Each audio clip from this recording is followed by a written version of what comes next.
বন্ধুরা, এই মুহূর্তে আমরা আছি চিটং রেলওয়ে স্টেশনে। আমাদের যাত্রা উদ্দেশ্য হচ্ছে কক্সবাজার। ট্রেনে করে আমরা যাব। ট্রেন এই প্রথম কক্সবাজারে ট্রেনে করে যাচ্ছি। এর আগে আমরা বাসে গিয়েছি আরো দুবার।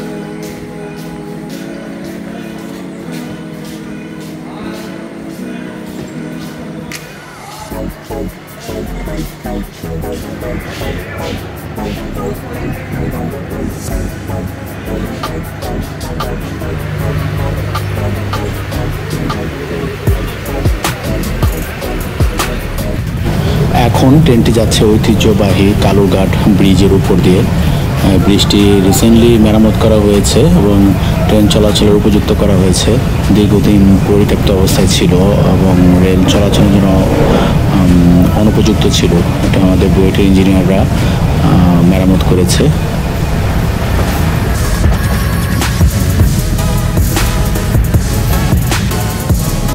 ট্রেন থেকে দুই পাশের দৃশ্য আসলে দেখার মতো। একদম পাহাড় এবং নীল আকাশ একসাথে মনোমুগ্ধ করে, একদম হৃদয় ছুঁয়ে যাওয়ার মতো। এটা না দেখলে আসলে বোঝা যাবে না। খুবই চমৎকার বাহিরের সুন্দর দৃশ্য, আকাশ প্লাস পাহাড়, সবুজ।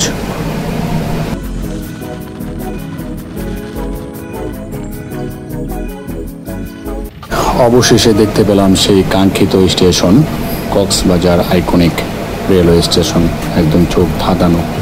যত সামনে আগাচ্ছিল ট্রেনটি, আর আমার মানে অন্যরকম একটা অনুভূতি হচ্ছিল কখন নামবো এবং দেখব।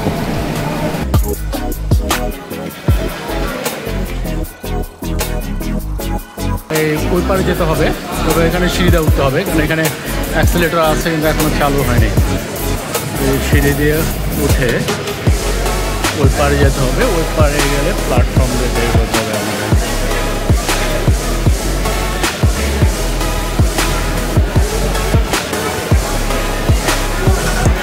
এখন আমরা আছি প্ল্যাটফর্ম 4 ওভারব্রিজে একদম টপে। আমাদের এখন এই সিঁড়িটা পার হয়ে ঠিক ওই পারে যেতে হবে। দেখাচ্ছি আমি। ওই পারে সিঁড়িতে নেমে তারপর প্ল্যাটফর্ম ক্রস করতে হবে।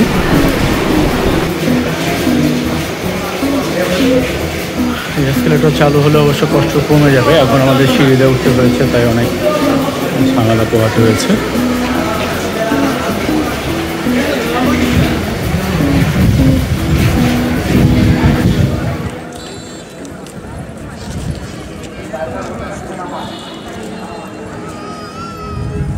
এই হচ্ছে কক্সবাজারের আইকনিক রেলওয়ে স্টেশন, যেটা এতদিন বিভিন্ন ব্লগে আমি দেখেছি। আজকে সরাসরি নিজের চোখে দেখার সৌভাগ্য হলো। অনেক সুন্দর, আসলে এক কথায় অসাধারণ, মনোমুগ্ধকর। যদিও ভিডিওতে ব্লগে দেখেছি অনেক নোংরা পানি, ময়লা টলা, বোতল ফেলে রেখেছে, কিন্তু আমি এখন দেখলাম না, মোটামুটি খুবই ভালো পরিষ্কার। ময়লা টলা ফেলছে না, মানে মানুষের একটু জ্ঞান বুদ্ধি হচ্ছে দেখা যাচ্ছে। এখান থেকে এখন আমরা সরাসরি ইনানির উদ্দেশ্যে রওনা দিব। একটা অটো বা সিএনজি ভাড়া করে ইনানি যাব। তো আসছি আবার নতুন ভিডিও নিয়ে। সে পর্যন্ত ভালো থাকুন। ধন্যবাদ সবাইকে এতক্ষণ যারা আমাদের সাথে ছিলেন। চ্যানেলটি সাবস্ক্রাইব করুন এবং লাইক বাটনে চেপে দিন।